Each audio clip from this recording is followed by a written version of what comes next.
plastic comb attach paper? If we put a piece of paper next to a plastic comb, will it definitely work? I don't think so, guys. Let's give it a try. Isn't working. Wait! Don't laugh, guys. Now, put it next to your hair, then put it to the piece of paper. So next to our hair, pretend you're like brushing your hair, okay? Okay. And you were right. The plastic comb is definitely attached to paper. The plastic comb is definitely attached to paper. Do you know why this happened? It's because of electric charge. What's electric charge again? Oh, I remember. Guys, what the heck? Myself anyway. Right. If I put it next to our hair, and then whoop, it's attached to paper. Oh, it's attached to paper. It feels like cool. Very cool, am I right? Yeah, totally, guys. I'm just gonna get some water. Now, you already know what electric charge is, guys. But okay. I don't know what electric charge is. As usual, I tried this experiment already. I crumbled the page, and I put it next to my hair, and then the plastic comb attaches some pieces of paper. So obviously, this is a nice experiment. See you later. Bye-bye from the next video. Alice, but with nice of the power of science. Bye-bye. Topic: neutralization reaction. How to treat a bee sting. Well, that is so simple. If you go next to a beehive and you feel kind of hungry, you need some honey. So you go and touch the beehive to the hole, and you need honey. And you're gonna like go, you just lick it, but then a bee comes and stings you. But don't worry, guys, I won't be called you Eleanor. Bee comes and like stings you, but just forms a little bit of acid into the skin. However, don't worry, I'll tell you what to do, guys. You apply baking soda on the sting area, and you pour it on, and we feel relief. That's incredible, guys. Do you know why that happened? If you don't know it, no worries. I'll tell you, but like, yeah, what the heck? This is because of neutralization reaction.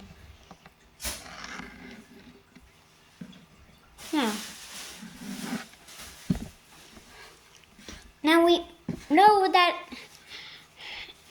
when a bee stings you, it forms a little bit of an acid.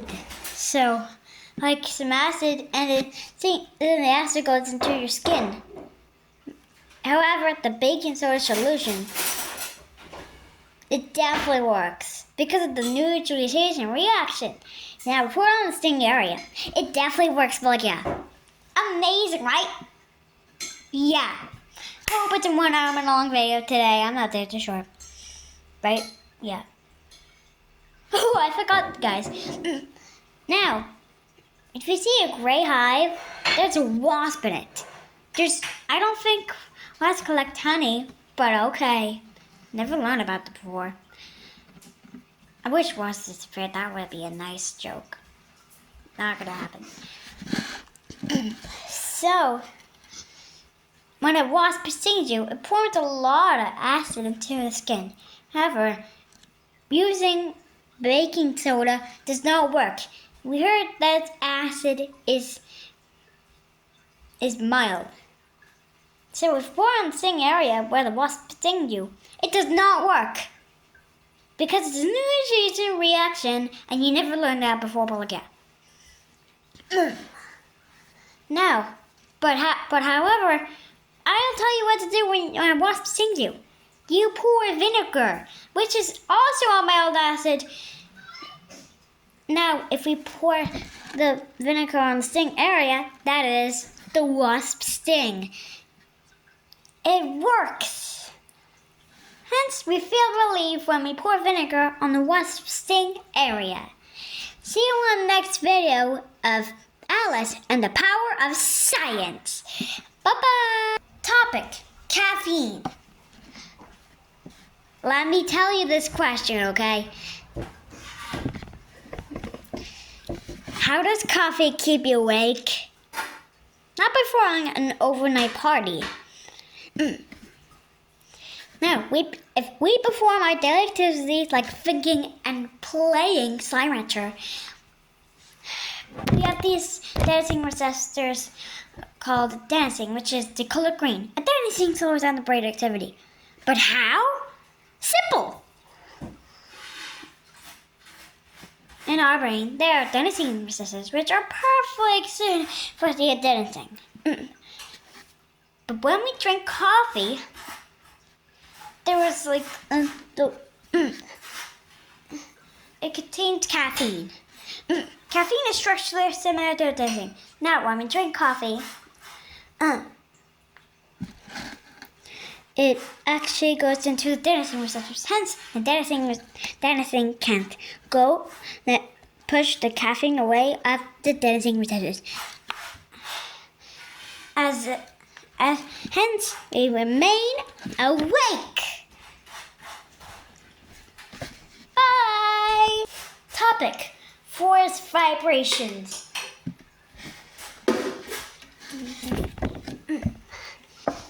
Why does the guitar have a hollow box?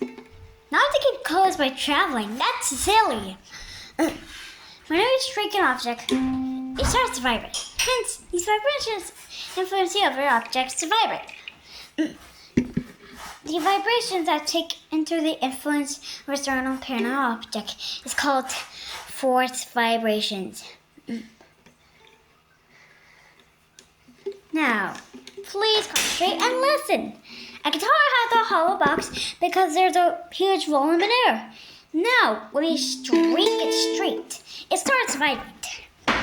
But sometimes there's a lot of air. Now, we know that air produces sound. Hence, when a huge volume of air is vibrating, the sound produced is much louder. Hence, that's why a guitar has a hollow box. Something about science. Top secret about insects. It's a tick. What if a tick bites you? Have you wondered what a tick is? No worries, tick are little insects that suck up your blood like a mosquito. Now, which country do ticks live? Ticks live in forests or tall grasses. When you're running on tall grasses, you may see a tick and just throw it away. Now, are tick bites harmful?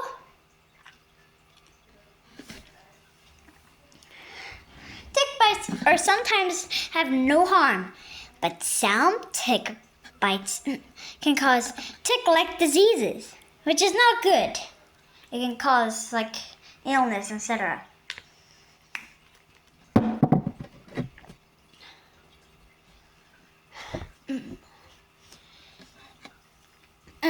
Now, let's see how to survive a tick bite.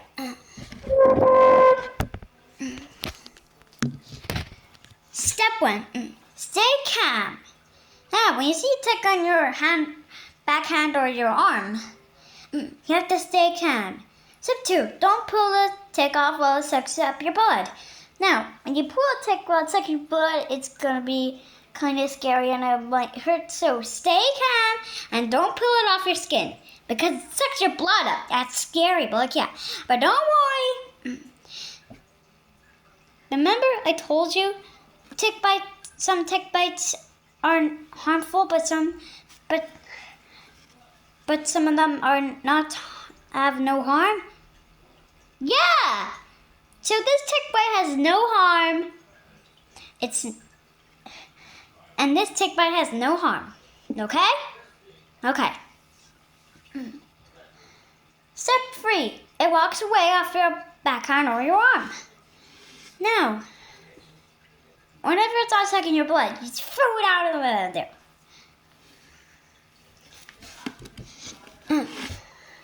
You see a little insect. It is a tick.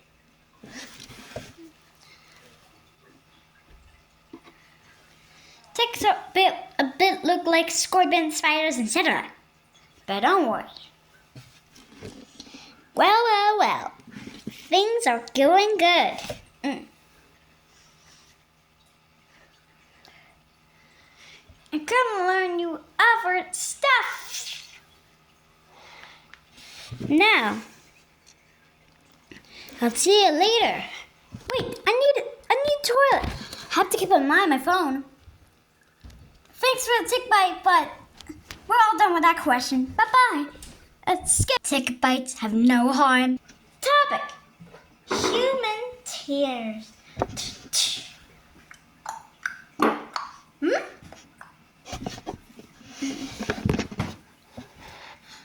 Why do onions make you cry?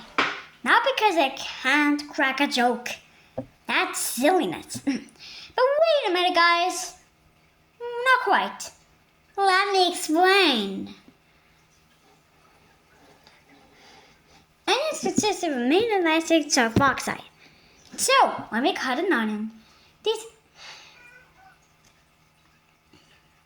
sulfoxides react with some special enzymes. Go away, tablet. I'm telling my YouTubers question. Now listen. So, when we cut an onion, lots of sulfoxides and enzymes react with each other, forming a gas. When this gas reaches our eyes, it reacts with this sulfuric acid. Hence, these are sulfuric acid in our eyes. Wait a minute, guys. What did you say? Absolutely, there is acid in your eyes. Hence, this acid in our eyes get a burning sensation. Ow! Now, in order to wash off this acid, our mucosa glands next to our eyebrows produce tears. But when with special liquid. But when our eyes can't hold enough liquid, it starts to fall off, making us cry. Don't worry, you can use mask. The next time this gas doesn't go in your eyes. Hence to keep you stop crying when you cut an onion. See you for next video of science. Bye bye. Topic: brain freeze. Blood vessels. What causes brain freeze? Not an empty wall, that's silliness. But wait a minute, guys. Let me explain this question to you. Brain freeze or ice cream headache is a short-term headache, especially brain freeze. It's when we eat ice cream too fast. You know that, guys? Yeah. So when we eat something cold too fast, like ice cream,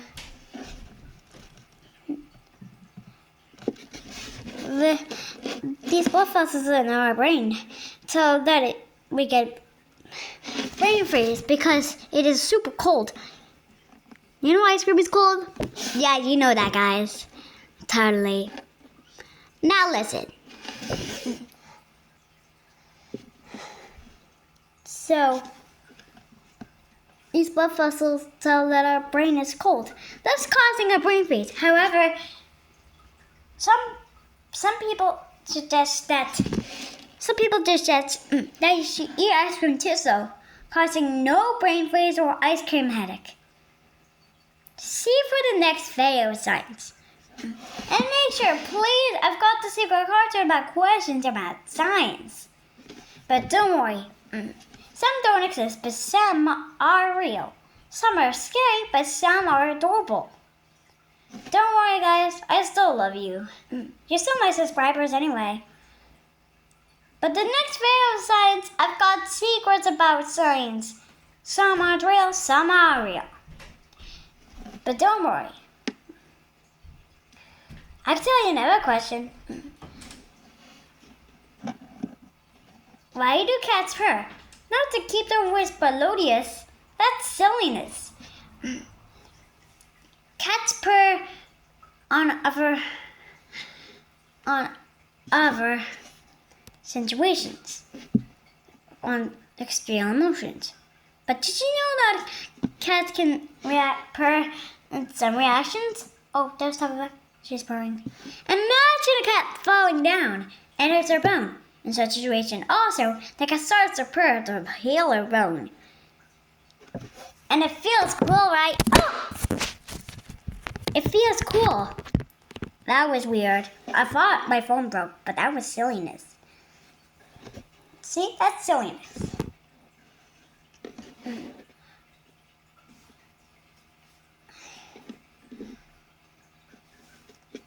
No.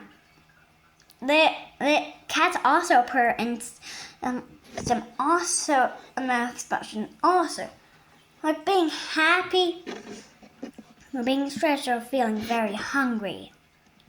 See you for the next video of science. Bye bye.